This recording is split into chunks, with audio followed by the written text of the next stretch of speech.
Thank you everyone for joining us this afternoon in our last webinar in our series of climate justice perspectives to fix the ESCOM crisis.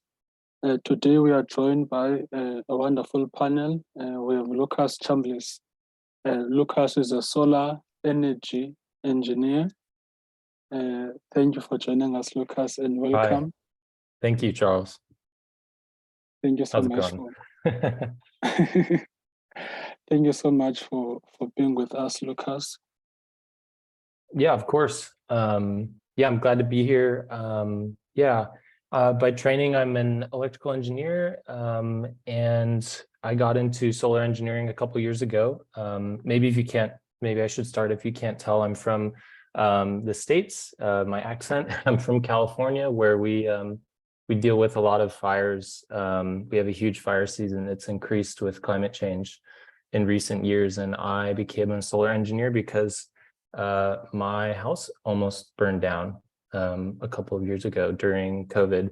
It's a double whammy. But yeah, good to be here. I think for me, it's important to understand technology, and my role in the past has been to be able to enable people to harness solar energy, wind, all sorts of renewable energy resources to decentralize their power generation and be independent from a lot of the generation companies we have in California. And it seems to me, now that I've visited South Africa, that we need to do that here as well with ESCOM. So yeah, that's just a little bit about myself. Yeah, so I think, so at the moment I'm visiting South Africa. I'm here because my girlfriend, she started at the Sustainability Institute, studying sustainable development at Stellenbosch University. And I worked in solar for a couple of years and am currently taking a break, but always stay up to date on the industry. And since visiting South Africa, have come to obviously experience a lot of load shedding myself, and get to know the country really well. Especially we are currently staying in Cape Town, but have visited Joburg and a lot of parts of the country. And I think one of the most interesting experiences I've had, or actually many times over had, is just talking to people who are daily impacted by load shedding. Obviously, starting the webinar, Charles's load shedding hit, and then took a couple of seconds there. My load shedding just hit just now.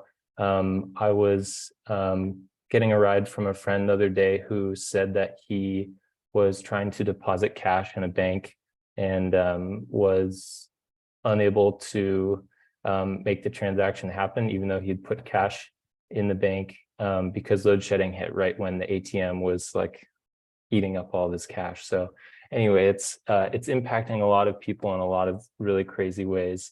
I think it's important for me to communicate that there are ways to get away from load shedding. Obviously, as a solar engineer, I advocate for solar and batteries. For wind, as I understand, I think connection to ESCOM's grid is really complicated, and it's a long process at the moment to be able to do that, from what I've heard. But I think that we need to enable the country basically to have access to technologies like solar, like batteries, like wind, to be able to sort of decentralize their generation.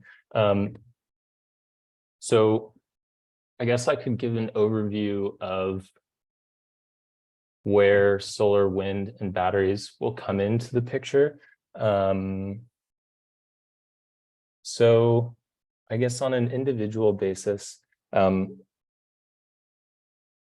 I guess, yeah, I'm trying to think of like where to start here, because I mean, the level of issue goes all the way up to like a national scale, right? basically Eskom is at a is experiencing a dust spiral and is likely to become a transmission company. I imagine that we will probably always be dependent on a lot of the transmission infrastructure that Eskom owns. And I think, yeah, I'm not really sure how or if Eskom is going to be fully out of the picture. And so you need to find ways to potentially work within like that transmission infrastructure. Obviously, connecting these renewable energy resources is super important. I was actually in a webinar last night, and just this is sort of a new and exciting technology that I'm seeing a lot in the United States, a lot in Europe, a lot in Japan, and in other places of the world that I think could have a huge impact in South Africa is virtual power plants. So basically utilizing solar generation, batteries as distributed energy resources for the entire country. And basically being able to wield people's energy and potentially wheel it across the country or use Eskom's generation infrastructure to do so. That's not always going to work during load shedding, right? Like you can't, if the transmission infrastructure goes down, you can't necessarily trade energy across the country. But I think in terms of a goal, if from what I understand, I had a conversation actually with Fish yesterday, is to eventually have like a socially and communally owned solar and renewable resource. You have to basically work within the transmission infrastructure and build resources that can trade between themselves and trade between homes and individuals, between businesses, and virtual power plants is a way to enable that. So that's something I'm really excited about. I think generally, like so far what I've experienced in visiting South Africa has been the energy crisis it's a crisis for everything. It's a crisis for the economy. It's a crisis for every industry. Like energy insecurity is food insecurity, for example. If farmers are unable to keep producing crops or keep chickens well fed and alive and keep food from going bad as it's being transported to grocery stores, then that trickles down into how we experience being able to get enough nutrition during the day and being able to have food security. So yeah. Charles, I think this is a little bit rambling, but let me know if I'm on track with what you guys are interested in discussing. Yeah, so I think beyond virtual power plants, yeah, so maybe I could give an overview of solar as it stands. I think you're gonna have to give me a moment to try to translate between what I know for like the availability of technology to South Africans. I believe there is a lot of solar available coming from, like solar panels, for example, coming from China. And I think they're coming into the country, last I looked, probably at like 5 Rand per watt, maybe a little bit more. And if you are looking to get like a normal tier 1 panel, that ends up being pretty expensive, right? That's going to be like 3,000 Rand for a single 500 watt panel. I see someone's hand is raised. No worries. We'll get to the hands after all the speakers are done. Okay, cool. So yeah, am I on track with things so far? Thanks, Awande. Yes, you can continue. Okay, cool. So so solar is I guess at the moment a single solar panel is going to cost about 3,000 Rand for procurement, and then installation costs vary wildly. And also from what I understand, it's pretty easy to get like installers who have okay, I think like okay credentials, but I think there's also someone I was talking to called it the Bucky Brigade. So there's the Bucky Brigade of installers out in South Africa that you have to be really careful with solar installations. And so installations is a huge cost. I think also batteries, they're also really expensive right now compared to solar. So I think that in terms of like distributed energy resources, they are critical, especially for load shedding. If you want to be load shedding proof, you do have to have some batteries available.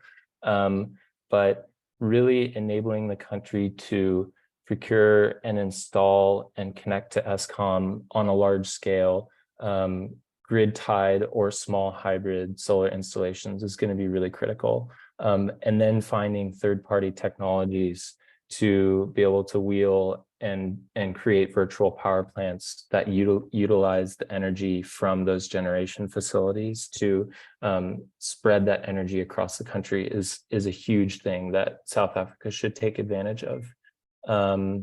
Yeah, and I think beyond that, what else? Wind is really interesting. I mean, as far as I know, South Africa is both very solar irradiance rich, so to speak. There's tons of solar and there's tons of wind as well. When it comes to wind generation, though, there's a certain window to which wind actually works for the country and works for the grid, right?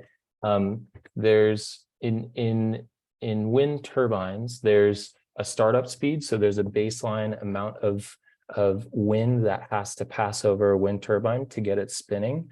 But then there's also a furling speed, which is basically the cutoff for energy generation, where the turbine is going to be spinning faster and faster and faster, and it hits that wind turbines or that furling speed, and it stops generating, or at least like an inverter which is connected to it, or an inverter or rectifier which is connected to it, will stop producing energy into the grid for people to utilize. So there is going to have to be a mix of solar and a mix of wind in the country, and you have to do assessments in many areas to understand the availability of wind and potential overspeed scenarios for turbines to decide whether like you should be installing solar there or you should be installing wind there. Yeah, so that's just kind of an overview of those two.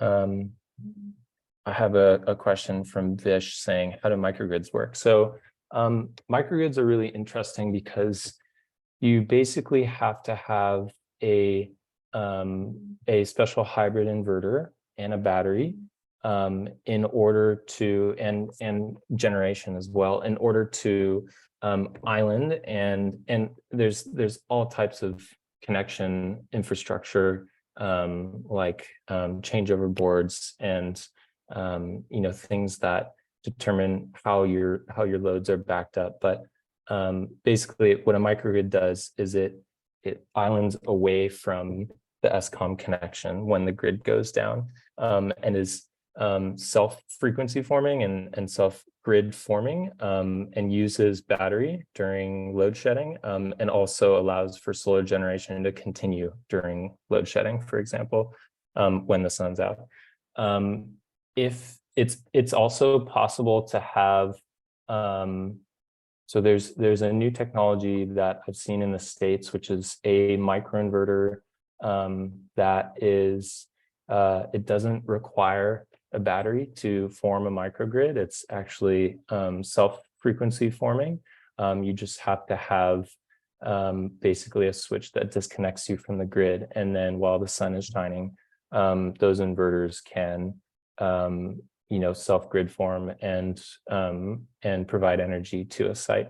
But microgrids, again, they are only as useful to us and to people as they are useful to the loads that they are connected to. And that's a huge, I think, issue for, interconnected facilities. Like if one person is forming a microgrid and has excess energy, it doesn't necessarily mean that they can export that to the grid when the grid is down. So because obviously that infrastructure is disconnected, and they can't give someone else that solar. So there's going to have to be some really interesting, I guess, communal conversation about how to create microgrids that are either just batteries. A lot of people like just putting a battery on their home, or batteries and solar, and then how those sites actually trade energy between each other, which is the virtual power plant that I was discussing, or virtual power plant technology that will basically trade that energy and share it across potentially ESCOMs or municipalities' infrastructure. So, yeah. I see, am I out of time? Oh, 1 minute left, cool. Yeah.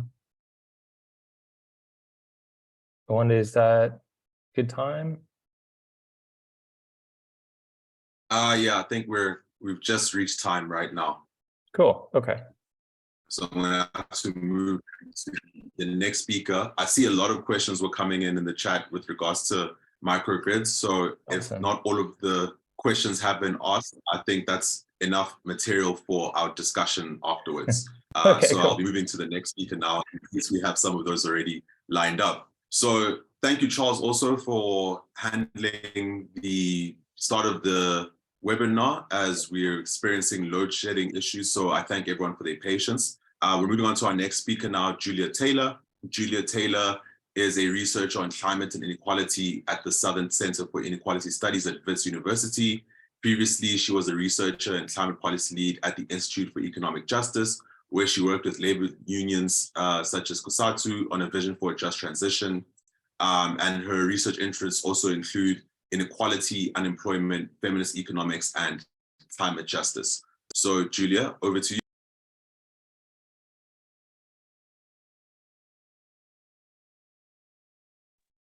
Great, thanks so much. Thanks for having me. I'm just going to share my screen.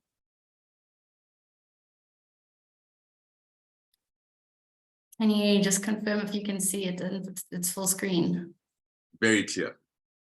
Great, thanks. Cool, so I'm going to be a bit less practical than Lucas and talk about kind of the broader idea of the energy transition and some of my research on this idea of a just energy transition. And the title is Just an Energy Transition, a gendered analysis of energy transition in the Northern Cape in South Africa. The reason for this research is that the just transition is often talked about as this future thing that's going to happen in the quite far away. But there are a few issues with this because, as we know, climate change is already impacting many people across the world, particularly in African countries where crop yields are down, flooding and drought are creating strain on infrastructure, etc. So a transition to a sustainable and low carbon economy must happen as soon as possible. And in some ways, a transition is already starting, with many countries embarking on a shift to renewable energy. In South Africa, for example, the transition to low carbon sources of electricity has started over 10 years ago with our Renewable Energy Independent Power Producers Procurement Program, which I'll just call REAP going forward. So I really wanted to understand, so the transition is already underway, and what can we learn from what's already happened about a just transition and whether this can bring about justice for South Africans. So I conducted research in 3 towns in the Northern Cape where solar power plants have been built near the towns, in order to understand what the development of these plants has meant for local communities and workers. And I wanted to do this because the energy transition is said to hold a lot of opportunity, and it can. But there is, there's quite a lot being loaded into this idea of this transition, that it's going to solve inequality and poverty, as well as reducing carbon emissions. But this shift to renewables has this idea that it's just because it's renewable energy, they're kind of more egalitarian, more equitable than carbon intensive counterparts. But I think that that concept that renewable energy surely must be more equitable and just is not necessarily true. And so workers and communities are wary of the transition, as it's not clear what it would mean for livelihoods of communities dependent on the coal value chain and the nature of work on renewable energy plants, because it's relatively unknown, kind of what does work look like on a renewable energy power plant. Many modeling exercises have been done which indicate a net gain in jobs, but on closer scrutiny of these models, it becomes apparent that most jobs created are in the construction of the power plant at the moment with the present system, and not in operation and maintenance. And we don't have local manufacturing kind of at the right levels to create jobs. So this means that most of the jobs created are actually kind of short-term and provide low pay compared to the mining industry. Now, to be clear, I'm not arguing against a renewable energy transition or saying that we should not transition. I'm acknowledging, though, that the manner in which the transition takes place is important and cannot be ignored in the context where we have extreme inequality, unemployment, and poverty. A just transition is not a given. In fact, it's very unlikely that it will be achieved. So we need to understand what that means for South Africa and our energy and climate policy. So these are my research questions. I was looking particularly at 3 towns in the Northern Cape. I wanted to understand how the shift from fossil fuels to renewable energy might have affected these communities and workers, and specifically looking at the solar value chain, who are the winners and losers, kind of the gender and racial composition of workers in the industry, what's their experience of the workplace in terms of safety and health, what have the socioeconomic outcomes of the solar power projects been, and how have experienced these outcomes? And lastly, what's been the role of the state in this shift? So I take the approach, which means that I don't want to only look at formal jobs, because this was a significant, the unpaid care work and other types of work conducted in the household, which are required to reproduce and maintain labor power and have been socially constructed to be women's work, which is naturalized and undervalued. So there are 3 key institutions of social reproduction: the economy, the household, and the state. And so in my research, specifically, with kind of equal focus. Often in economics, we only look at the economy and the market. We don't look at the household as much. In the economy, social reproduction theory provides a structural interpretation of the gendered and racial division of labor, devaluation of care work, and ongoing exploitation of particular groups. This theory is a useful frame in the discussion on just transition because it raises systemic issues of exploitation, highlights injustice in climate change and transition impacts, and makes a strong argument for transformation of the economy in order to address the crisis of social reproduction. So we know capitalism holds various contradictions. One of them is the environmental contradiction, that capitalism requires extraction and exploitation of ecological services and natural resources, despite the fact that this ongoing exploitation threatens the existence of capitalism and humanity itself. Similarly, the crisis of social reproduction is a contradiction within capitalism, specifically in the relation between capital accumulation and the requirements of reproduction of labor power. The crisis exists because, on the one hand, social reproduction is a condition of possibility for sustained capital accumulation, And on the other, capitalism's orientation to unlimited accumulation tends to destabilize the very processes of social reproduction on which it relies. Social reproduction is often equated with care work. However, social reproduction theory includes and highlights care work and other forms of unpaid subsistence labor within a broader integrated process of capitalism, which includes the production of goods and services as well as life and labor. Great, so now let's get to the kind of fieldwork and research. So these are the 3 towns that I worked in to conduct this research. I worked with the local community organization, Mining Affected Communities United in Action, MACUA, and reached out to several solar plants to conduct interviews. I managed to do interviews with local community members, people who had worked on solar power plants, solar power plant managers, and state employees involved in the solar projects from the IPP office, with higher numbers of people interviewed from the groups whose voices are often underrepresented, namely workers and local communities. I conducted a total of 22 interviews using a semi-structured style, and despite aiming to interview equal amounts of women and men, or more women, if possible, 10 women and 12 men. So this is just a close-up of the 3 towns, Kuruman, Kathu, and Uppington, all in the Northern Cape. And I selected these towns because they all had 2 to 3 solar power plants that have been built around them through the IPP process over the last 10 years. Kuruman and Kathu are very much mining towns, whereas Uppington is more of an agricultural kind of economy. So looking at who are the winners and losers in the solar power value chain, the solar industry is quite different from, and the renewable kind of sector is different from fossil fuels in that it's much more distributed. So there isn't like a mine that's next door to a power plant that then produces electricity. There's actually, solar technology that's manufactured in China or Germany and then shipped somewhere and then installed. And that means that the labor requirements are very different. So in comparison to the concentrated coal industry, it entails a lot of importation of equipment, and it requires upfront labor for construction and then little operations and maintenance. So the jobs in the solar power industry in South Africa are short-term construction roles. Further, the expertise in the solar power sector lies in the hands of a few large European firms, mostly, who've presided over South Africans' kind of solar power installations, and then kind of often flown back to Europe when they've done the construction.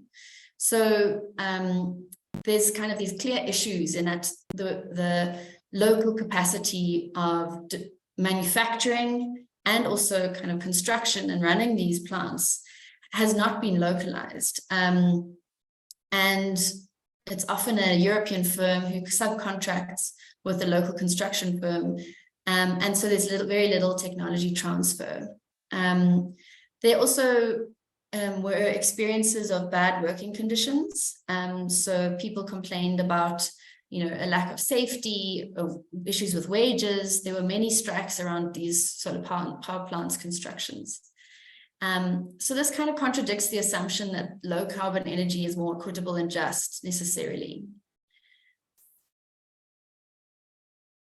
Then if we look at kind of the gendered nature of the industry, around 24% of the workforce on solar plants were women. This is a little bit higher than kind of the mining industry, but obviously still not very high. There was slightly higher numbers of women in managerial roles, which kind of is seen across professional roles in South Africa. There's occupational segregation. Often women, if they worked on the solar power plant, they were working in the office or as cleaners. And then there was sexism and racism at work. And in the household, kind of gendered segregation of household chores was quite similar to what kind of is unfortunately kind of social norms around unpaid care work being conducted by women and more financial provision for men. There was also petty commodity production, short-term contracts as general workers, grant income, and other family members working on a mine, which allowed these households to survive. So in these households around the solar power plants, someone might have worked on the solar power plant for a few months while it was under construction, but then that job, was short-term, so has ended. And there wasn't a next step, there wasn't kind of further training. And so they've gone back to this kind of multiple sources of income in order to survive. Where often, a cousin or partner works in a mine, and then there's social grants. And if communities have access to some land, there was often, growing your own food and cattle or, livestock of some kind to support livelihoods. But basically, the market and wage opportunities created by the solar power plants were exploitative and short-term. And so households continue to seek out alternative sources of income for survival. There's also kind of the experience that communities are indifferent to the solar power plants themselves. Many of the ex-workers at the solar power plants questioned who actually benefits from the solar plant, because there are communities in the surrounding areas, kind of within 10 kilometers of the plants, who still don't have access to the grid and therefore electricity. So there's still communities that don't have any grid connection, let alone electricity. And then obviously load shedding has gotten worse. So often, these communities are told when the project's starting that renewable energy is cheaper and more accessible, and you'll have more electricity and it'll be, more jobs. But that hasn't materialized. And so there's also a suspicion that the mines are actually benefiting from the solar power plants. Particularly in the case of this one solar power plant, which is in this picture. This is a solar plant near Katu, and it's right next to a manganese mine. And you can see the manganese mine in the background. And the reason it's there is because the power plants have to plug, these kind of large scale, utility scale power plants have to plug into existing substations within the South African grid. And so where solar power plants have popped up, they're on existing branches of the grid. And often the South African grid has been developed around the mining industry because of our minerals energy complex.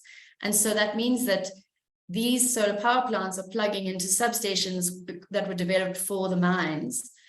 And what became clear is that actually what happens, because they're plugged into the same substation, sorry, I'm realizing I'm running out of time, so I'll go a bit quicker, but because they're plugged into the same substation, they are, the mine actually benefits from the solar power during load shedding, whereas the rest of the community doesn't. And that feels wrong for obvious reasons. But so basically, often it leads to this feeling, and this is kind of a quote from one of the interviews, that what is the use of the solar if it's not helping the community with electricity? So even, I know kind of the solar power plant plugs into the grid, and it will, in kind of the larger scheme of things, be addressing capacity in the country. But because communities living next door still don't have access and electricity prices are only going up, they don't experience that benefit, and their experience is that it's not benefiting anyone except for the mines. Then if we look at the role of the state, there's kind of distrust on various levels, from the municipality to Eskom. Public service provision is dismal, and actually mining companies often are stepping into the gap with provision of services, which is another reason that this is all kind of very complex with when we think about transition.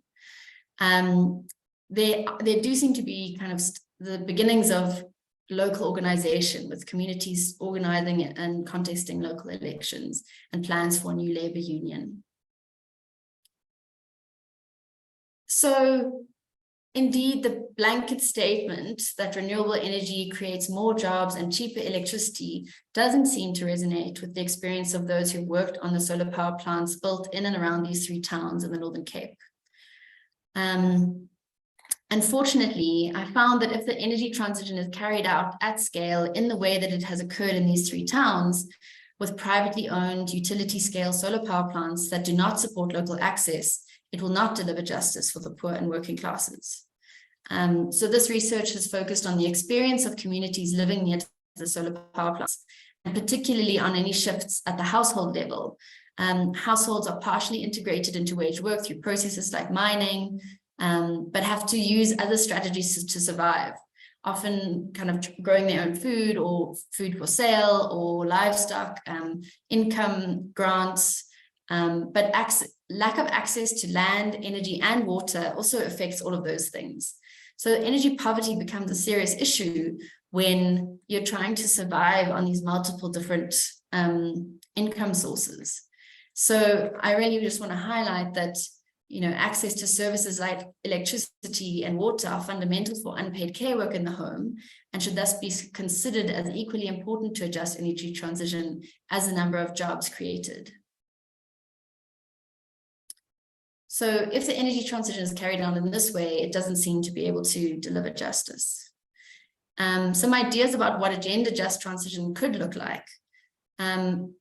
Issues that would need to be focused on are livelihoods, energy poverty, income inequality, job quality and conditions, human rights and access to basic services, and social provisioning. Some ideas that emerge from interviews about what forms of solar power would be useful to households include smaller scale technologies such as solar lamps or torches, solar geysers, or small rooftop solar installations. So perhaps a just energy transition should incorporate more of these kinds of technology, as well as innovate around local and community-owned microgrids. There's an opportunity for further research on microgrids and whether they could improve energy access and affordability, and might have more potential to contribute to a just energy transition in South Africa by alleviating the burden on women whose ability to care for the household requires energy access. Thanks very much.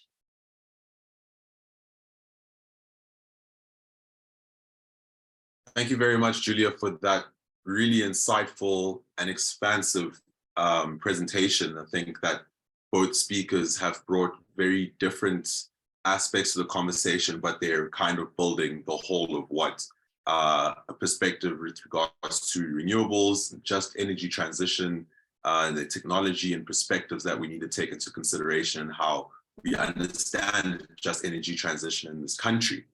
And now our third and final speaker is Dinga Sikwebu, who's a retired trade unionist. He worked for 25 years as the head of education at the head office of the National Union of Mine Workers of South Africa, NUMSA. And in the course of this work, he coordinated NUMSA's work on energy and climate change. Presently, he's attached to the Global Labour University GLUE program at Wits University as a just transition mentor. So Dinga, over to you.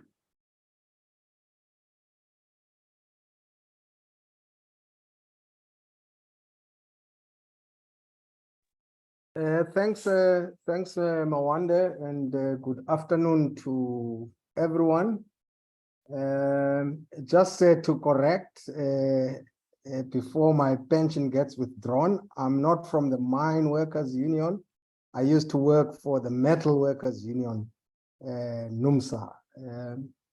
And some of what I'm going to talk about was gained in the experience of working in NUMSA. And I would say that to Julia and Lucas, who laid the carpet for me, that the union NUMSA, by the time I left the head office, was organizing 10 solar plants in the Northern Cape. So Julia was interested to hear about the talk about forming a new union, because in many of the plants in the Northern Cape, NUMSA was the majority union. I, through the experience being through some of the plants in those areas, Kuruman, Kathu, Uppington, and Bosmasbek, And as we all know, I mean, to keep global warming under 1.5 degrees Celsius, a large investment in clean and low carbon energy sources is required. We also know that it is not only the electricity industry that requires decarbonization, while sometimes there's an emphasis on the power sector. To meet the target of 1.5 degrees Celsius, we need to also think about cutting emissions in transport, in industrial production, in the food sector. Now, whilst there is this recognition to reduce emissions, the debate has been on the slowness in the uptake and implementation of renewable energy projects. And I understand that impatience and criticism of the slowness in the uptake, but I do feel that whilst these concerns are valid and genuine, we are missing important questions in the discourse on renewable energy as a technology. And I think this is important in the context of the load shedding that we are experiencing. So what I want to talk about this afternoon is to address the question of what are the implications of narrowly focusing on renewables, and also talk about the need to think beyond what I call centralized energy system.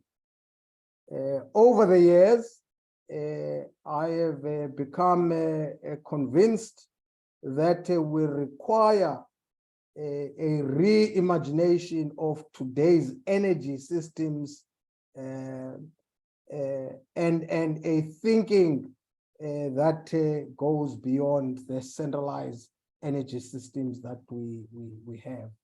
And my argument is that it is not good enough to add onto the electricity grid clean energy sources and technologies that displace carbon emitting fuels. And the reasons why I say this is inadequate, I have 4 reasons. The first reason that I want to put forward is that an exclusive focus on the use of renewable energy technologies to mitigate climate change is not only a blunt instrument, but it has the potential to push societies deeper into extractivism. And as we know, that the production of renewable energy technologies requires minerals and is dependent on mining. The International Energy Association Agency, EIA, in its recent report has revealed that a typical electric car requires 6 times the mineral inputs of a conventional car. Similarly, an onshore wind plant requires 9 times more mineral resources than a gas-fired power plant. So, whilst a renewable energy sources are important for dealing with emissions, as I say, an exclusive focus on them may entrench extractivism. The second reason why I think that we should be critically looking at renewable energy is that in the last, I'll say, more than a decade where we've had a renewable energy program in South Africa, and maybe the 2 decades that we've seen utility scale renewable energy programs across the world, what has emerged is that renewables are a value-adding natural resource, that they are a techno-physical infrastructure, and that they are a financial asset that is lucrative for capital accumulation. And I won't go into my experience. I think Julia, in her presentation, demonstrated how in many of the cases in the Northern Cape, the way the renewable energy projects are not different from other commercial enterprises, both in terms of exploitation and also how they relate to workers. And we know that the investment in renewable energy technologies in many parts of the world has been accompanied with land dispossession and land grabs. And in the South African program, we've also seen how the sector has developed through domination by multinational corporations in a way that resembles exploitative neo-colonial arrangements. The third point that I wanted to raise, and that I think we should take when we look at renewable energy as a technology and the development as a sector, is that the switch to renewable energy does not necessarily mean an end to energy poverty and does not ensure energy security. And it was quite interesting that in Postmasburg, which is a town between Kimberley and Kuruman, the electrification of the town wasn't due to the existence of the 2 solar plants, but was a part of a corporate social responsibility by the 2 iron ore companies that operate in the town. The fourth reason, Chair, that I wanted to highlight why we should critically look at renewable energy as a technology is that while renewable energy sources are important, there are what are called hard to abate sectors like steel, shipping, aviation, which will require measures that go way beyond what we know solar and wind are capable of doing. And whenever I did sort of workshops, I always said that yes, it is okay and good to generate electricity using solar and wind, but I always wondered whether one would want to fly on a plane charged or powered by solar. And therefore, I think that it is important when we talk about renewable energy to think about other technologies that could be used that have the decarbonization potential and can be used in sectors where renewables may not provide the necessary solutions. And unfortunately, in the climate justice movement, some of these technologies are either not considered or are looked at with suspicion and are treated as greenwashing. Maybe if I can conclude, my thinking is that what the 20 years of utility renewable connections have shown is that to be able to talk about an energy transition, we can't just look at renewables as a techno fix, and that we also require to think about an energy transitions in broader ways, that consider how we could transform a society. And I think in this regard, it is important to think how, for instance, firstly, product switching, that is switching from products that can reduce the amounts of energy provided. And I always say that decisions, for an example, that ground military activity and its massive carbon footprint are good examples of how, for instance, an elimination of certain products can reduce emissions. A work from home can remove transport emissions, and a stop of carbon intensive products such as plastics is another example.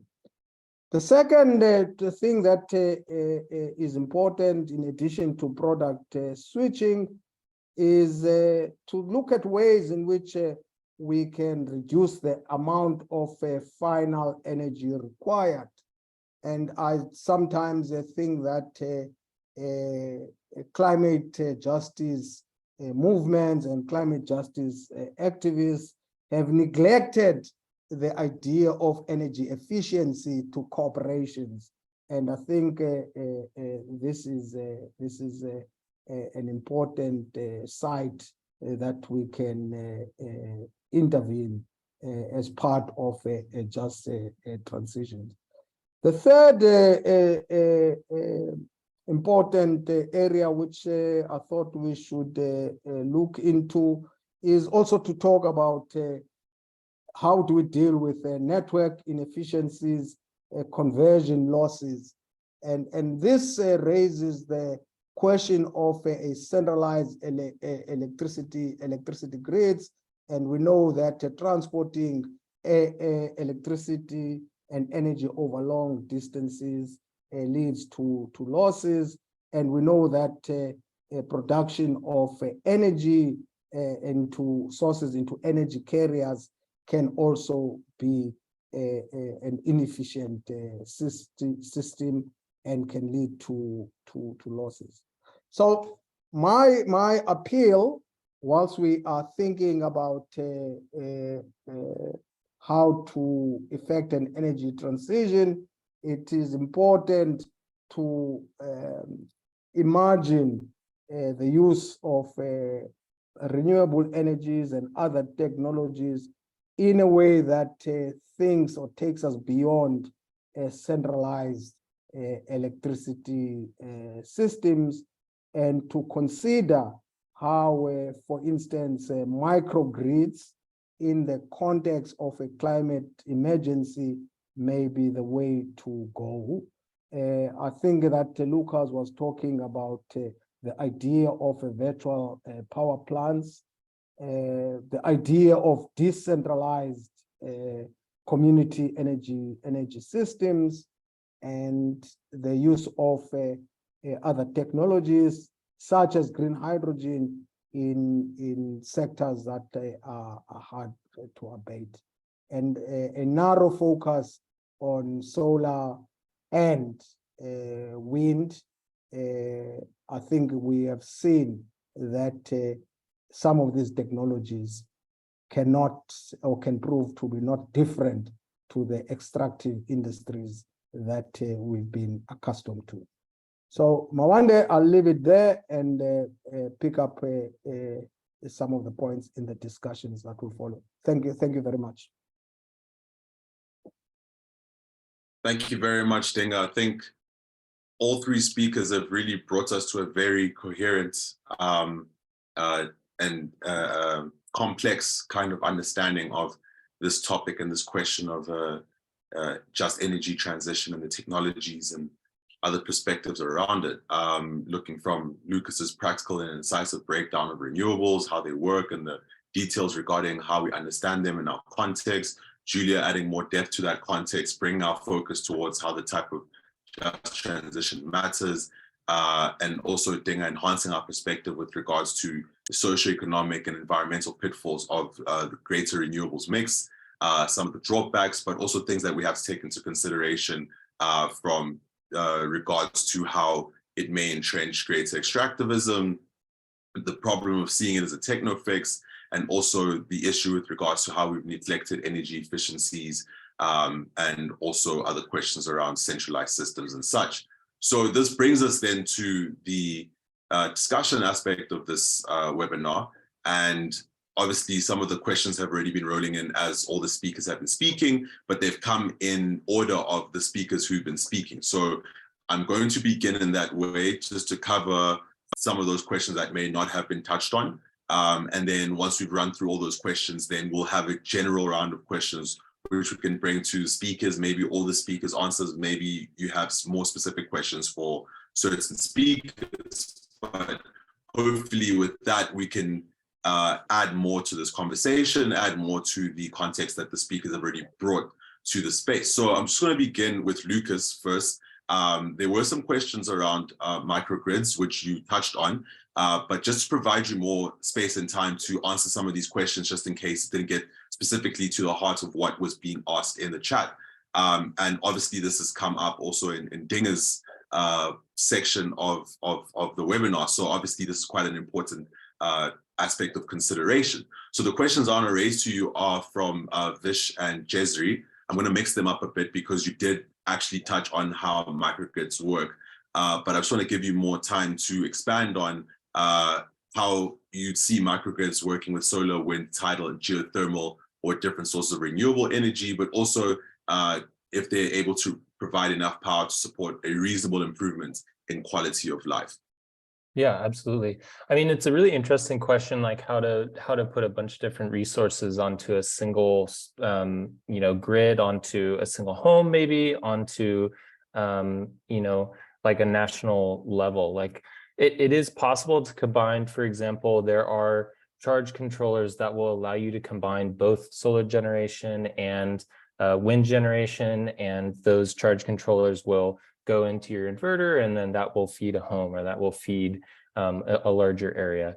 It is possible to do that. I think it's really important that, like, and I totally agree with everything that has been said up to this point. Like, just solar and just wind are not going to be enough, like not even close. We need to start looking at resources beyond just those two things, and beyond just what can be imported from China. And so to try to see how we can come up with, for example, storage solutions that maybe use old infrastructure from like gas power plants, or so here's an example. Like in the States, there's a company that's developing a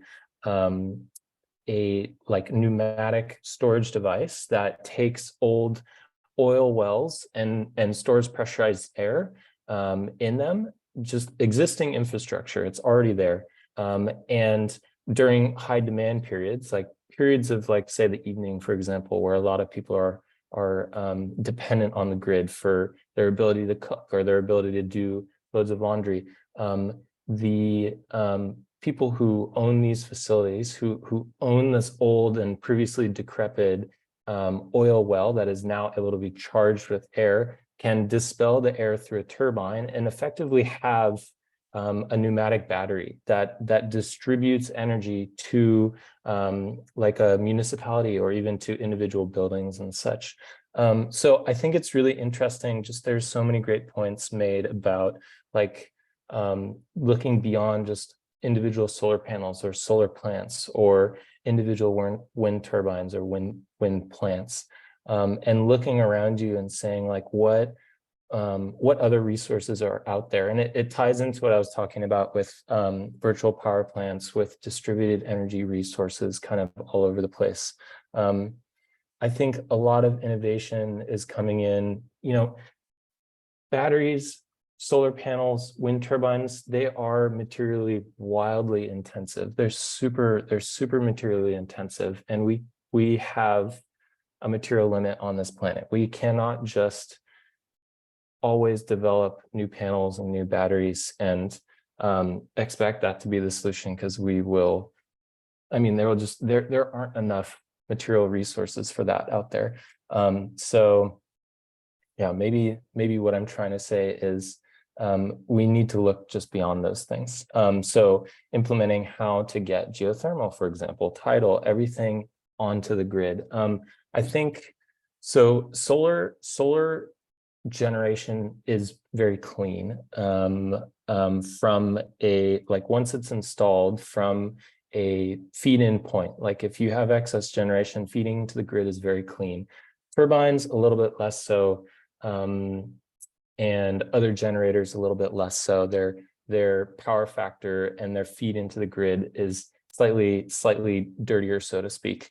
But all of those resources need to be utilized together, and we need to come up with ways to have tidal generation on the coast, and we need to come up with ways to have solar generation way up north where solar yield is excellent, and also probably along like in the Eastern Cape where wind speeds are super high and we can get a ton of wind generation, and figure out ways to kind of put those all together. So I like that question about having a lot of different resources. Maybe to kind of go at the can microgrids provide an improvement in quality of life? I mean, that really depends. You have to have the trade-offs of cost for a microgrid. A microgrid generally is far more expensive than a grid-tied system, right? You're going to need batteries, and you're going to need a hybrid inverter to be able to achieve a microgrid.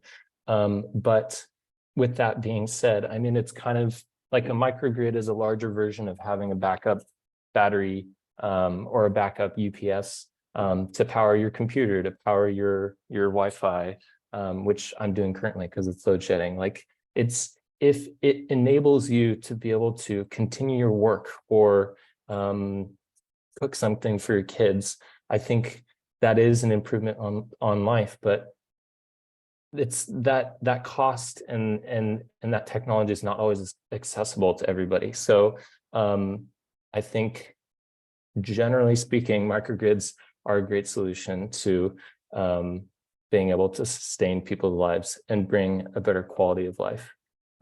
They also keep our food cold for when it gets to the grocery store. They keep all these things running that keep businesses from being crippled, So yes, but they are expensive right now. So yeah. So I see Jezri has their hand up. Just gonna give you an opportunity to speak. You can unmute. Hi, can you hear me? Yes. Mm-hmm. So just to ask then, if microgrids are actually more expensive if they built at any meaningful capacity, is that really the solution we should be pushing for to enable large-scale access to renewable energy? Or would a more centralized model, would fighting for democratic ownership of a more centralized model be a much more inclusive way to actually allow everybody to access renewable energy? Like, is there a role for microgrids in energy justice at the price that they are for the capacity that they have? I think that's a really interesting question. And I think, especially given where microgrids have been, they've always been, for the moment, this just distributed resource, right? They've always been this thing that really only benefits people on an individual basis or a household basis or a business to business basis. I think what I was mentioning earlier with virtual power plants, that totally levels the playing field. If you can allow people to have smart metering and like baseline mini grid technologies to allow trading across virtual power plants and distributed energy resources, then I think it gets better. But yeah, in terms of like central generation capacity and especially central microgrids, like, so for example, we could look at Cape Town for an example. Like Cape Town has started to incentivize, I think it started to incentivize people to basically sell their excess solar into the city at a obviously reduced rate to like normal bills, but they get paid like a little bit for excess generation. And I think that's going to lead into maybe at some point, City of Cape Town will be able to basically put a microgrid capacity at the point where it's coupled to Eskom or something, and then effectively provide maybe a total citywide microgrid solution. But microgrids don't, I mean, it just obviously it's in its name and in its by design is not meant to be like a central nationwide solution, right? So does that kind of answer your question? Yeah, I think so. Okay, sorry. But I still wonder if various wealthy cities being able to de-link is really going to improve or could possibly risk worsening the situation for everyone else. If wealthier areas can defect from public infrastructure. Well, it's interesting. I mean, if you were to, we're talking in the gigawatts that Eskom needs in terms of generation capacity, especially during high demand periods, I believe. If you take like individual cities off, you're dropping megawatts, if not potentially individual gigawatts, off of peak demand periods from the national utility. So just on that math, there is a benefit, but there's also a social net negative because it's only benefiting the people within that municipality, right? It's not benefiting everybody across the country. So yeah, does that make? But I mean, the thing about balancing supply and demand is that, and sorry, I'll leave it after this point, but reducing demand in the short term looks like it's balancing out Eskom's capability with its capacity, with the demand. But if that's the paying sector of demand that you're getting rid of, what you're doing is reducing its long-term fiscal viability and in fact worsening its long-term capacity, which will cut demand for all the social needs it actually needs to provide. Yeah, I think that's definitely a great point. I think either way, though, I mean, within municipalities and within localities, there's still going to be part of Eskom's infrastructure that Eskom will want like a piece of the pie, for example, from. So yeah, I guess the financial trade-offs are, I guess it's not super clear. As far as I know from where I come from, there are states that often they will often charge more to to municipalities, to individuals foregoing solar because they know it's a net financial loss for them. And I have a feeling that, I don't know by ESCOM's finances or their tariff booklet, by interconnecting individual generation facilities like small scale embedded generators, it probably changes your tariff in a way that they are still incentivized to financially to allow you to connect that in. And I think, again, just on the municipal level, that's probably also happening there. Like if the city of Cape Town decides to create a microgrid, then ESCOM is going to find a way to financially incentivize themselves to allow that to happen. So yeah, I don't know, sorry, that sort of makes sense. I just want to bring in our other speakers here, because I think a lot of this overlaps with some of their inputs, but also some of the other questions that were put in the chat. But I'd like to begin first, Julia. Julia, do you have any perspectives that you'd like to share with regards to this conversation, or where the conversation has led to so far? Yes, thanks so much, Awande. So I think one of the issues that we haven't brought up, but Anthony Martel has raised in the chat, is that, you know, we can't only just keep expanding electricity supply. We also need to look at, well, what is the reason we need to control carbon emissions? It's not because the majority of South Africans are have using basic requirements for electricity in their homes of cooking and cleaning. Actually, it's because wealthy and elites are using ridiculous amounts of energy for wasteful, purposes. So if we really kind of think about who the responsibility for carbon emissions lies with, we need to start also talking about carbon budgets. And actually, if we acknowledge that we have a certain carbon budget we need to stay within, what does that mean for decisions around spending, not only individually, but also nationally? Kind of what kind of national spending priorities do we have?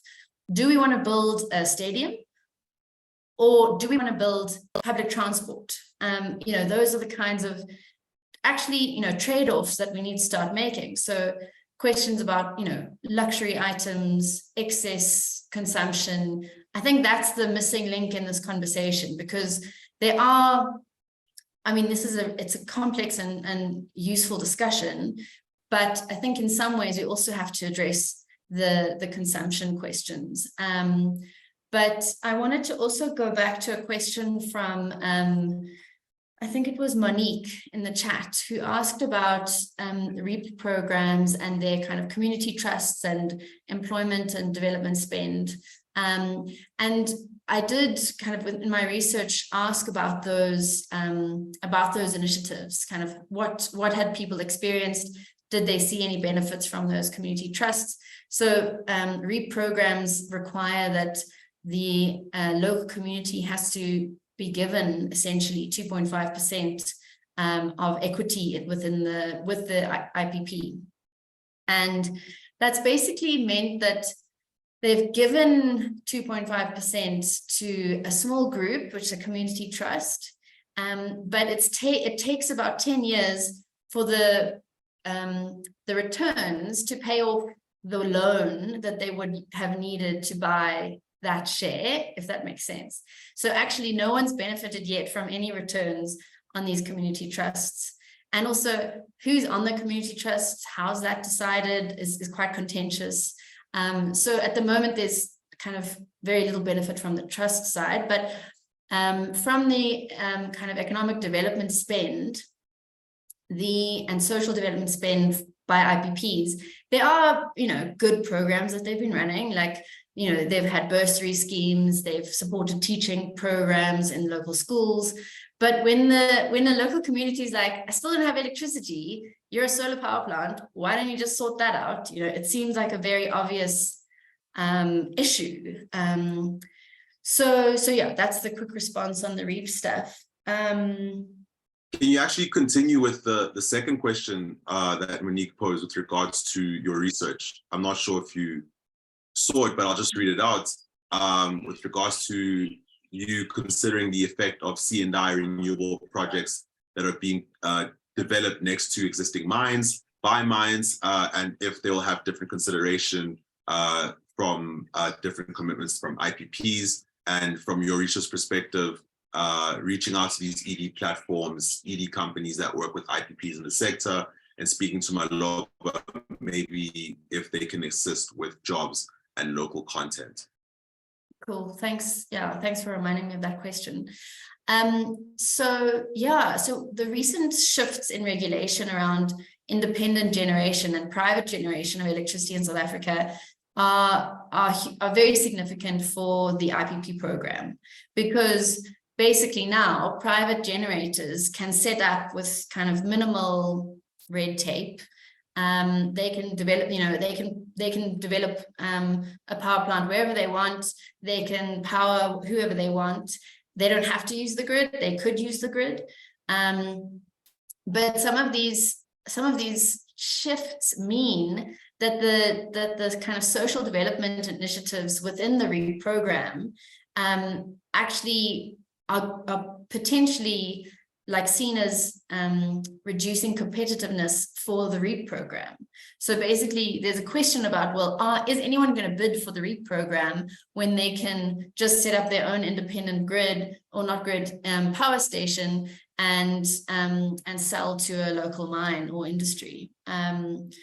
So this is a question that our broader kind of energy generation policy and regulation needs to figure out, because the local content requirements within REAP were not successful for various reasons. People used loopholes. There were big delays, so manufacturing wasn't consistent enough to continue. So there were all sorts of reasons that the local content requirements didn't work. But now there aren't any local content requirements, obviously, for independent power producers. So what does that mean for South Africa's manufacturing plans? We have to start thinking about other industrial policy strategies to locally manufacture renewable energy technologies, because they're only going to grow. We need to innovate in the space, as kind of Lucas and others have said. Various types of technologies are required, different combinations are required. We really need to support innovation in that area. But I'll definitely look out and reach out to Maloba, who she recommended. So I want to bring Dinga in, but before I do, I just want to read Anthony Martel's comment, which Julia was speaking to with regards to her inputs on carbon budgets and energy inequality. And that comment states that decentralized renewable energy based in and owned by communities is a solution that looks at renewable energy as an appropriate technology. This means it addresses energy supply based on the community's needs, rather than creating dependencies based on external pressure from capitalists or industrial commodity producers outside the community. That it must be dealt with as a political and not a technocratic process.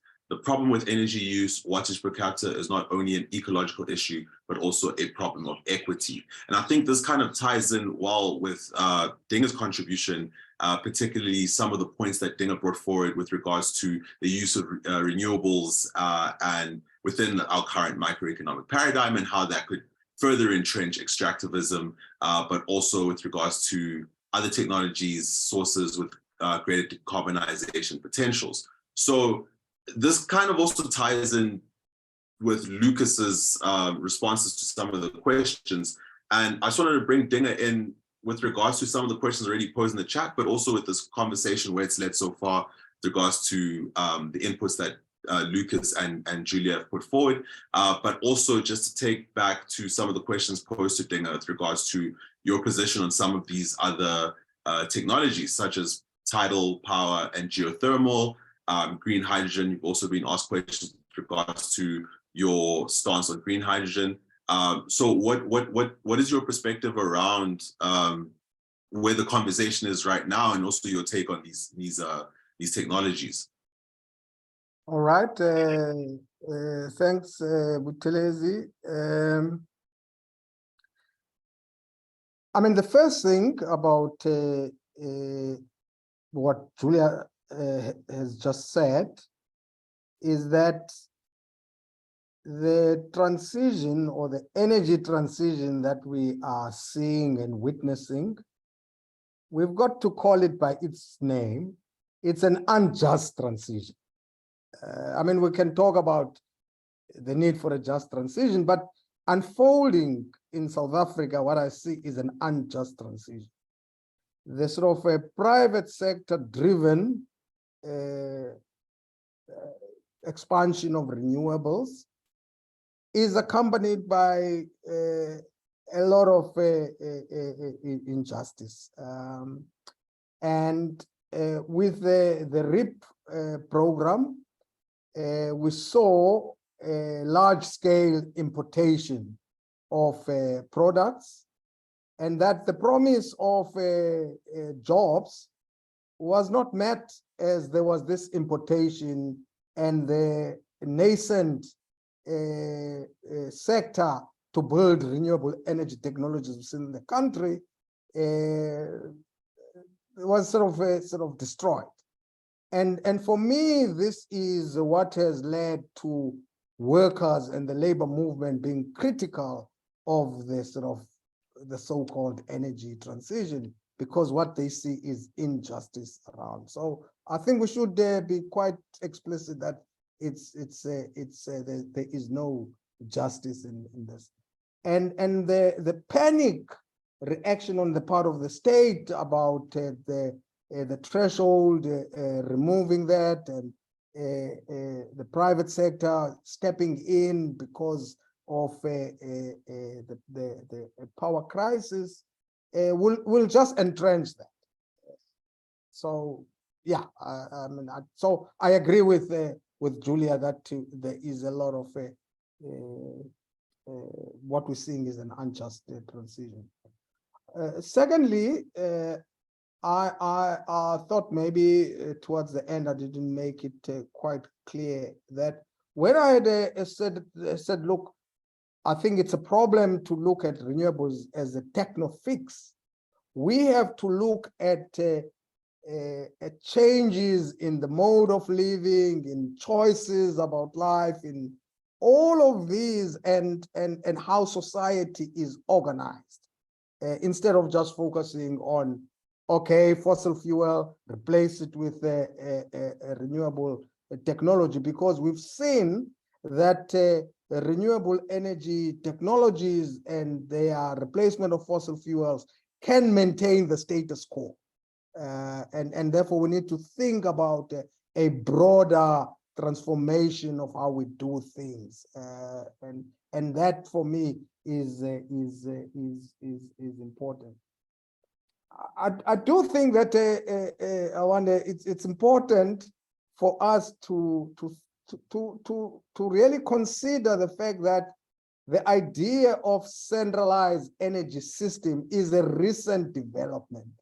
If you give it an age, I would say it's something of maybe about 100 years, or it's quite recent. Historically, energy systems were sort of decentralized. Energy was sort of produced near its use, and it's only the sort of intensification of capitalist relations that you see this sort of centralized energy system. So I do think when we talk about microgrids, a decentralized or distributed energy system, we do have a history. Now, I don't think that it's either a distributed energy system versus the grid, but the idea that we're gonna have a power plant kilometers of a high voltage system, transmissions, transporting energy. Firstly, as I said, many of the energy get lost in that. It's an inefficient system. But also we're talking about a climate emergency. We're talking about all what we saying the disasters that we see, and when they hit this centralized energy system, it just introduces problems. And whilst the grid has been the sort of regarded as the biggest innovative machine in the world, but we've seen it as not a resilient system. So I think we've got to imagine in the context of the climate emergency to imagine a much more resilient system and see how decentralized systems can provide that resilience. Now I don't want to hog the space. There were points that Sizwe from Naledi raised about the need for a utility and ESCOM involvement in renewables. And my point about Sorry, do you mind if I read that point for everyone who might have missed it? Okay. We need a publicly owned renewable energy utility. ESCOM or a socially owned entity needs to be given licenses to build renewable energy plants. Private energy IPP companies will always prioritize profits over the public good, and electricity will never be cheaper. Energy poverty is a reality in the country, and IPPs will further exacerbate poverty, inequality, and unemployment. Yeah, I mean, the point I just want to make quickly there, and then I'll move to maybe to Vish's point, and then I'll keep quiet.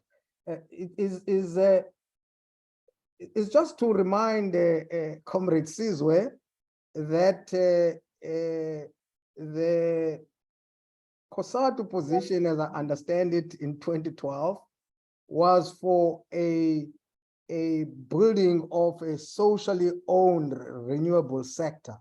And that renewable energy sector had was a mix of parastatals like ESCOM. It also opened the possibility of sub-national parastatals. So, I mean, there is nothing that says that a city power as an entity at a local level shouldn't enter the renewable energy space. But it also had things about energy cooperatives, community energy services at a local level. I do think that what I call the in defense of a utility, which is ESCOM, or even the establishment of another utility, sometimes doesn't explore the possibilities of decentralized other forms of social ownership and community ownership. And I think when we discussed this in 2011 and 2012, we were clear about a network of complementary forms of energy entities playing different roles. Quickly, Vish, I mean, you want to know what my view is on tidal and geothermal. Let me just maybe duck out of that one. That look, at the moment I don't have a view. But in the work that we did send not me send some comrades in Spain where they looked at the conversion of a coal mine into a geothermal plant. So we're looking really that from a sort of repurposing element. But I think it's a question that we need to explore, and I wouldn't want to put my thing down about what my position is. I do think on the hydrogen that I mean, I won't mention all the sectors. The first point I would say is that the development of the hydrogen economy as it is being proposed now has all the sort of neo-colonial extractive, you know, the sun and the wind are in the global south, and the north is going to extract those and the idea is to export this to the European Union, to Japan. But some of the thinking, and including the South African government's thinking on this, is how whilst there would be export, some of the green hydrogen should be for domestic use and industrialization. And in terms of the sectors, I do think that even if you want to change the mode of living, you'll still need steel for bridges, and therefore steel making and replacing the coke in the steel making process and the introduction of hydrogen into that is important. There is also the question of public transport, trains being using hydrogen or hydrogen derivatives, hydrogen fuel cells. Is important, and therefore we should campaign against the sort of exploitative nature, the way the hydrogen economy is developing, and look at how this can have a decarbonizing role in the domestic markets. And I mean, I can go on about aviation, although I would say we shouldn't fly more, but there will be some flying, and therefore that share of emissions and the sort of alternative fuels is going to be important, and that will also include shipping. But let me pause there. Yeah. I think that's a very important consideration. I think, especially when Julia raised the issue of carbon budgets, and I think the way in which we think about carbon budgets from a national perspective is that, you know, there are things that we need to do for the adaptation, the mitigation efforts, but also the kind of composition of our society to meet the challenges of the climate crisis, which we kind of factor in terms of the industrial aspects of those things that need to be done, infrastructure, such as the things you're speaking about, bridges, transportation and such. And I think that that's an important consideration with regards to green hydrogen in terms of beyond just the exports aspect of it, how will that help in those efforts? And I think that there may be a role there that needs to be expanded on and considered beyond what the state is putting forward. There's a comment here by Marius in the chat that it is brave but true to state that the transition will not be as just as promised. Expectations have to be managed. And then there's a question for Julia from Likaya. Likaya's question is that the current feelings of alienation from solar power plants seems to be a serious matter that the captains of this alternative power generation cannot elude and negate. This can have serious ramifications for the infrastructure itself, where there is evidence that when the communities are ignored, they can express their frustration through other means. What is the attitude of these captains to issues of equity and benefit raised by communities? Would you like to answer that, Julia? Sure. So I haven't spoken personally with the captains on this, but I mean, what is fairly concerning is that when I present this research to, people who are less kind of concerned with justice issues, the feedback is, well, actually communities, they just don't understand that actually, the renewable energy is feeding into the grid, and, so they just don't understand this concept. And I'm like, that's not the point. Like, so I am concerned that they, even knowing that communities and workers are not feeling that these renewable energy power plants are beneficial, that they will continue to ignore those views. And so I think if we do go down a path where these kinds of practices are continue, more land is grabbed for large-scale renewable energy, which is then fed into green hydrogen, which is then exported overseas, and kind of energy poverty isn't addressed, localized manufacturing isn't developed. If that happens, totally, I think there's going to be, mass, distrust of this process. and serious issues politically. So yeah, it's a bit of a scary thought. There's another comment here from Vish in response to Dinga's input. I fully agree with Dinga. It is how society is organized. We need to organize society around sustaining life and being eco-centric. Hence our policy work on zero waste and simple living, and our policies on working less. There is a need for profound transformation in how society operates. Its metabolic use of resources and energy has to be changed fundamentally. Join the climate justice charter movement conversation so we can figure these issues out. Another question here from Likaya, this time to Dinga. The notion of just energy transition was coined by Labour. I get your explication that currently the transition is unjust. Is Labour in South Africa very effective in clamoring for a just energy transition? And where and what level is that engagement taking place?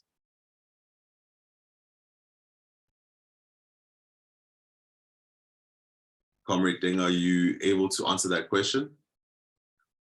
Yeah, look, Likaya is right. The labor movement pioneered the idea of a just transition in South Africa, and the genesis of the concept comes from the labor movement in the global north. And what has happened is that the just transition, has been stolen. The idea of a just transition has been stolen by other forces in society. You know of oil companies that have just transition offices and executives and vice presidents. So the idea has gone mainstream. It has gone into the ILO. It has gone into the United Nations system, and with it traveling into those places, its radical impulses and its transformative nature has been hollowed. And so everyone speaks about a just transition, but they mean sort of different things. An oil company speaks about a just transition to sustain its activities. The unions, I would say, confidently, in a maybe controversial way, they stick to the just transition as a code name for resisting any transitions from fossil fuels. So just transition is to slow things. And I think there are real questions that we should ask about the usefulness of the concept when everyone has taken it. I know that the movement that you belong to, Awande, is putting a prefix. It's a deep transition. Now, everyone keeps on putting something because to distinguish themselves from the meaning of what is meant by other people. So we've got to ask: is it a useful concept now that it has gone this way? And yeah, I'm quite keen to look at where it came from. I do think, and this is the last point on this just transition, that we can't forget that it emerged in the labor movement in North America, and where it emerged and it got used, we're talking about in countries that have what I call mature energy system. And basically the idea is to move horizontally from fossil fuel to renewables. But in the global south, where there is what I call vertical energy inequities about access, universal access, a horizontal transition is not useful. And therefore, when we rethink about the concept of a transition, whatever name we give it to it, we've got to think along those two axes, the vertical, which is, moving the technology to clean and low carbon technologies, but also ensuring that questions of universal access, connections, issues of inequality, energy poverty are dealt with, and we need a concept that captures that.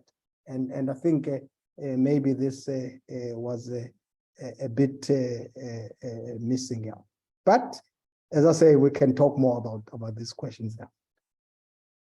So just in response to the input that Dinga just gave in your response right now, I just want to take Janet's comments in the chat that surely it's a site of contestation. Dinga, you cannot concede to have lost the battle. And I don't think, you can correct me if I'm wrong, Dinga, I don't think you're necessarily conceding that the battle is lost, because how I see your response is that, words have meaning, they have a purpose, but also the context of where we are now is it has matured in a way in which we are not necessarily where we were when these words were first introduced. Hence why, like you're saying, the way in which we distinguish between different kinds of just transitions, and why in the climate justice charter movement we use the term deep just transition, is that it's a distinct kind of meaning behind what a deep just transition is in compared to just a just transition and how it's understood in the main sense.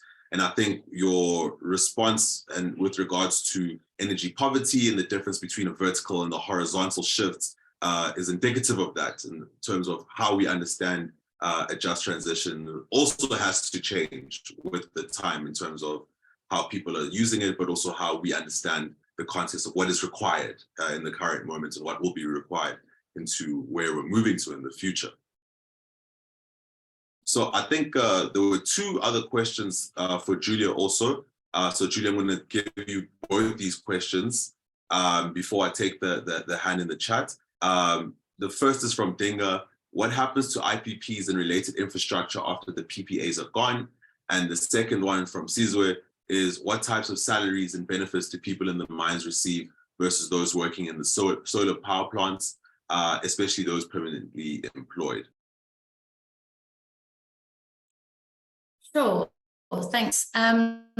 So what happens to IPPs and related infrastructure is not yet known. I guess most of the IPP contracts are 20 years, and this started kind of 12 years ago. So in 8 years' time, we'll find out.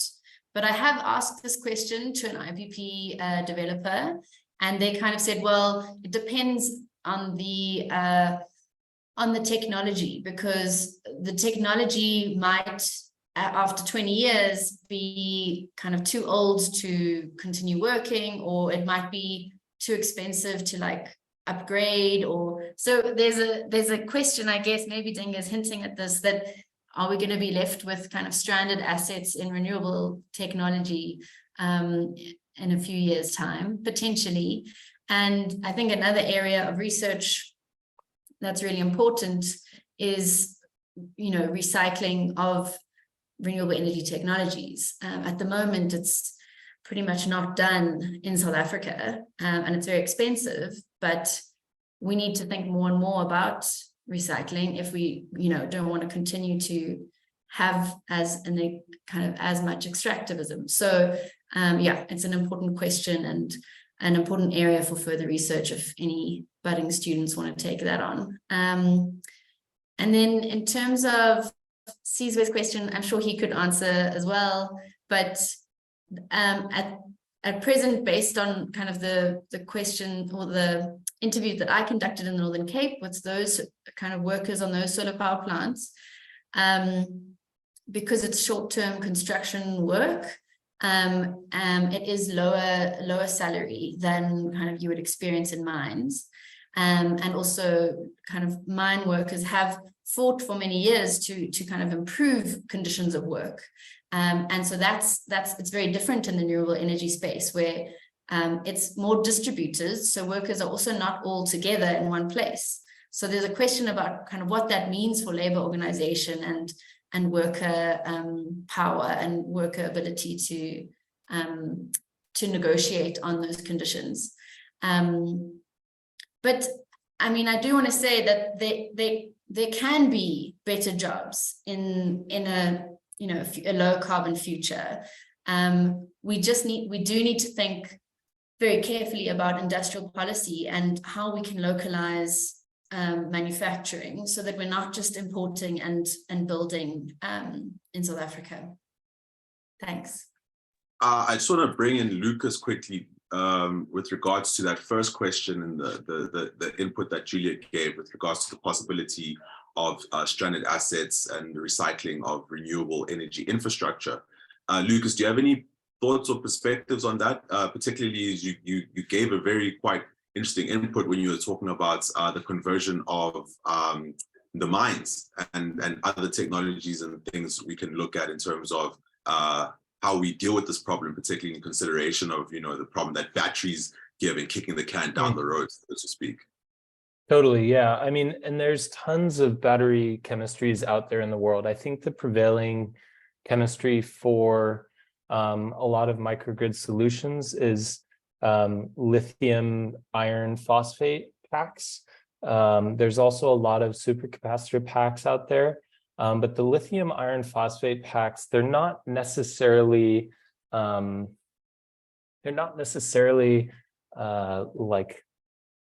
pollutive, but they are wildly difficult to recycle.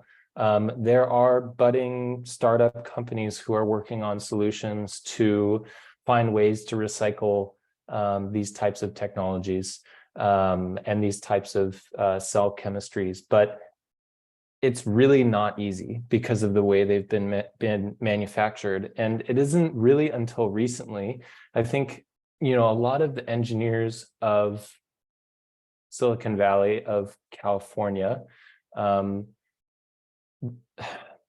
lot of the early innovators of these types of batteries are starting to look back and say, what have I done? Kind of, what have I done putting this material out into the world, manufactured in a way that's not really recyclable? And so actually some of the leading recycling businesses and peoples are folks who design batteries at Tesla, for example. So at the moment, it's very, very difficult to recycle the technology. Panels as well. So broadly speaking, I would say like the lithium batteries that, or the lithium ferrophosphate batteries that are being installed in microgrids, they don't have a great life. They have a cycle life of maybe 5,000 cycles, 6,000 cycles, sometimes a little bit more. And depending on how you use that, you could get just a few years out of it. If you have to use it multiple times a day, you could get all the way up to 14 years out of it. But then that's just a brick at the end of 14 years. That is really not easily recyclable. And I don't think the people who are working on recycling solutions necessarily are coming to South Africa at the moment, which is sad. And so I think maybe that's an opportunity to like have people try to innovate for the resources that currently are in South Africa. So that's one side of the coin. I think, so solar panels are interesting. The part that is tricky about solar panels is it's manufactured on glass and it's really fragile. Silicon is like an overabundant material on this planet. I think it's one of the more abundant materials next to literally oxygen. I think it's like the second most abundant material. The problem with solar panels is that in their manufacturing process for these massive panels, for the wafers and everything, you have to create these really fine, like metallic wisps, these things that basically exist in the conduction band of a solar panel that, like, when you get down to it, when you get down to trying to reuse that or recycle it, it's a labor intensive nightmare to be able to reuse those panels, as far as I know. So there's a lot of work that has to be done there. Does that kind of answer the question? Yeah, I think that was a really important aspect to add in consideration. I think it also links to something Dinga was saying in his original input or presentation with regards to being concerned that climate justice activists and environmental activists also need to be concerned with regards to efficiencies and things of that nature. And I think it also touches on the technologies themselves, their applicability, but also their lifespan and what happens once they're no longer useful. I think that's also part of the conversation and the mesh in terms of how we look at these technologies and how we're concerned about their applications. I am conscious of time, so we're going to take two more inputs, one from Devin, who's had his hand up, and then the last one from Vish to all the panelists. Devin, you may go. Thanks, Wanda. Can you hear me? Yes. Yeah, okay. Now, just very quickly, on the point that Dinga raised, and which Janet also commented on, the use of concepts and how they often become co-opted. Now, this is not a new thing, as we know. You know, the concept of democracy has been co-opted, but we haven't abandoned it. So this is something to think about. Do we abandon concepts because other forces have co-opted it, or do we try and argue for and fight for, in struggle, as well as within our conceptual spaces, for the deeper meaning? So, democracy, we have shallow versions of democracy and we have deep versions of democracy. So I'm not quite convinced, Dinga, that we should abandon the just transition just because it has been co-opted. But nonetheless, this is the research we are doing across Africa, and speak to someone like Samantha Hargreaves and her experience of extractivism throughout the continent, and questioning whether the just transition has any meaning on the rest of the continent outside South Africa is a pause for thought. So it's a debate we got to have, but I think I'm with Janet at this point that it's a contestation that we ought not necessarily to concede that the term is now lost and we should use another term. Because whatever other term we use, once it gains traction, gets co-opted. And that's always going to be a challenge. So we're still fighting for democracy, aren't we? Even though it's been co-opted. Anyway, that's just a thought I'll throw out there. Dinga, would you like to respond to that point?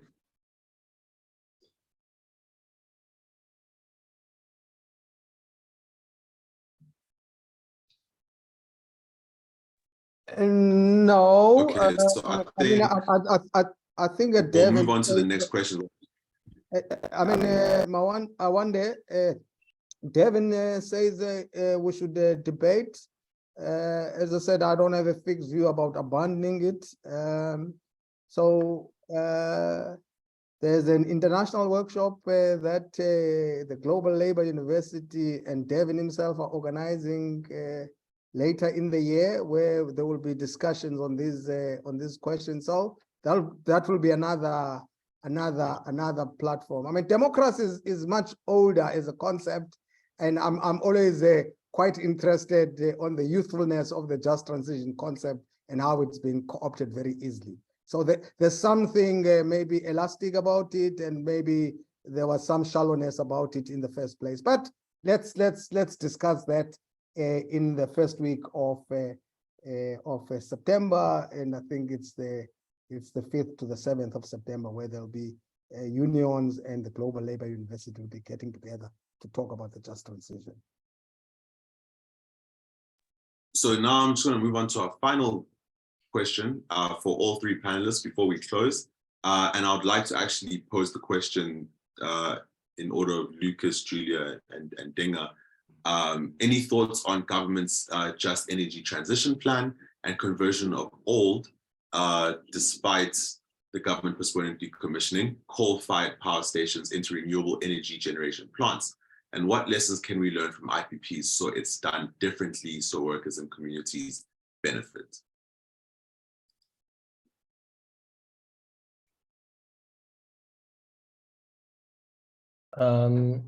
Sorry, does someone else want to go ahead and think about that?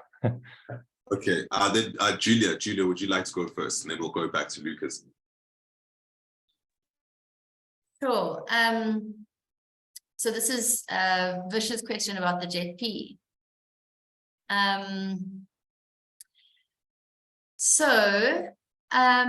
I think it's a very interesting process that's led to this Just Energy Transition Partnership and then the Just Energy Transition Investment Plan. So the Just Energy Transition Investment Plan was established by this task force that was set up. And then the Presidential Climate Commission took it on and has tried to do kind of consultations over the last few months to get input on this JP. And I guess that's one of my questions about the process is like, why did we have a document that then went into consultation? Why was there not, consultation beforehand? And I think that's come out, a lot of civil society organizations are saying, where did the focus on green hydrogen and electric vehicles come from? Why is this the priority?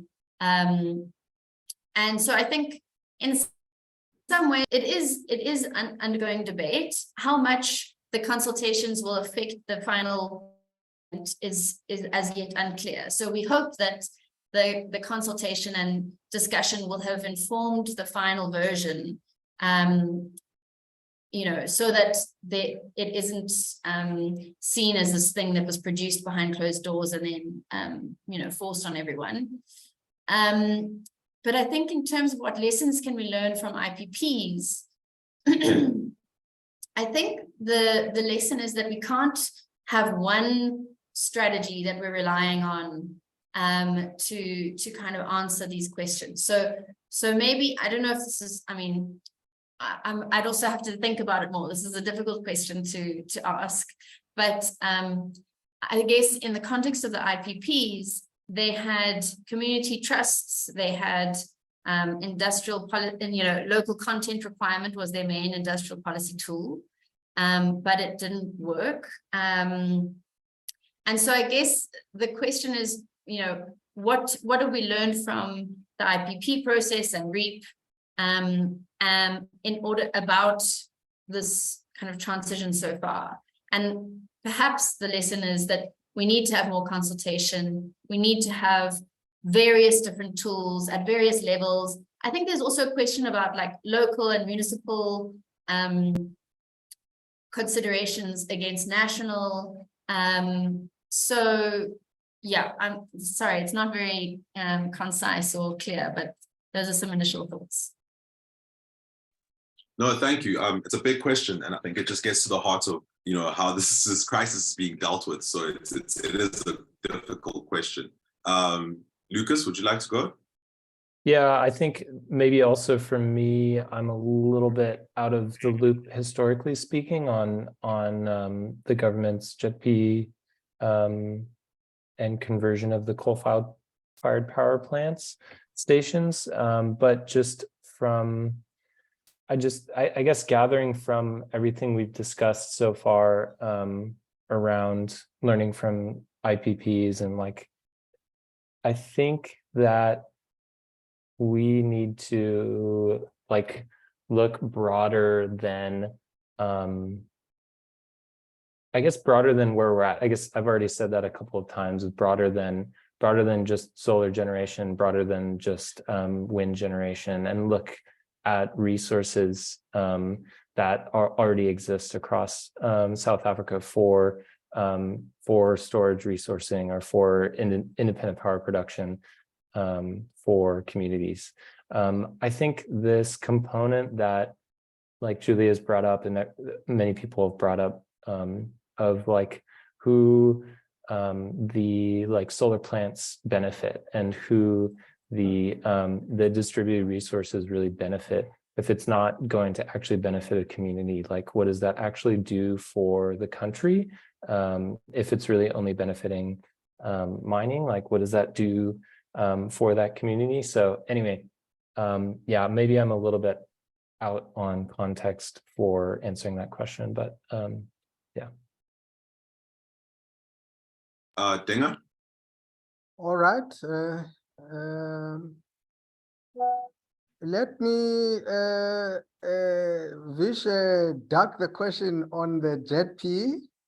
And the reason I'm ducking it is that I was a member of the JP, the Climate Finance Task Team. And I know that some of the comrades in that said, Comrade Dinga, how can you sell out in that way? But I have some views on that, and I think some of the criticism are a little bit misplaced, but I would like to have a longer discussion on that, and I would reflect on my participation in that. So maybe another webinar on the JP would be necessary. On the lessons quickly, because of the time, I do think that this question of renewables for what, which are raised, is important, because instead of having we have a renewable energy white paper in the early 2000s, which was broader than RIP. And the RIP as a program was to, renewable IPP projects into the grid. It didn't look at off-grid components of the white paper. It didn't look at other models. It became this, I would say, sort of very instrumental way. You get an IPP, and then that feeds into the grid. And the idea of the need to think beyond the grid may open up in different ways in which renewable energy technologies can be used. And if there's one lesson, there are others. If there is one lesson that we can learn, is this question I'm raising about, thinking or reimagining energy systems beyond centralized grids. And because when you think centralized way, then the question, which we were confronted with when we took our position on social ownership of government, was the question of the investment required, because this centralized system requires upfront investment, and if we had thought about other a mix of systems, maybe we would have. And I would say that maybe things are lost, but I'd like to have a long view. These IPPs, without the power purchase agreements, 20-year power purchase agreements, will be stranded assets. And I think it's important to think in communities where they are, or municipalities, about how we can take them over, nationalize them, introduce them in as part of distributed energy system. And if we're going to do that within 8 years, we've got to think of a system and prepare how they would be run when their time comes to an end. Yeah, let me leave it at that one day. I think that was a great point. And this whole conversation we've had today will probably serve us better when we do have that, more in-depth conversation on the JETP. Now that we really delve into these perspectives with regards to renewable energy technology and its challenges. Final input also from Julia with regards to this question is that a major issue is the loan financing, not grants, and that she thinks we need to find alternative financing options and ownership structures. And with that, I'd like to thank all three of our speakers, Lucas, Julia, and Dinga. This was really incisive, complex, conversation that we've had, and all three speakers have really brought very wide and diverse kind of perspective with regards to this issue. And I think this will serve us really well, particularly where we are as a country right now and how we're thinking around this issue. You know, I think there's a lot of hunger for it, but I think the kind of depth and complexity that each speaker has brought will really do well in terms of how we're informed and with regards to how we address this crisis. So I'd like to thank all three speakers once again. I'd like to thank everyone for attending today. All our webinars will be uploaded to YouTube for all those who may have missed, and for everyone to be able to share with their networks and anyone else who's interested in this topic. And for more information with regards to our policies, we have the Rights of Nature policy up, and also the video from our Earth Day Climate Justice Assembly up on YouTube, also in the presentation by Charles Semane on the Rights of Nature and Natural Climate Solutions policies. So once again, thank you everyone for joining us today. It's really been a pleasure, and hope to see you all soon in our next webinar. Thank you very much. Thank you.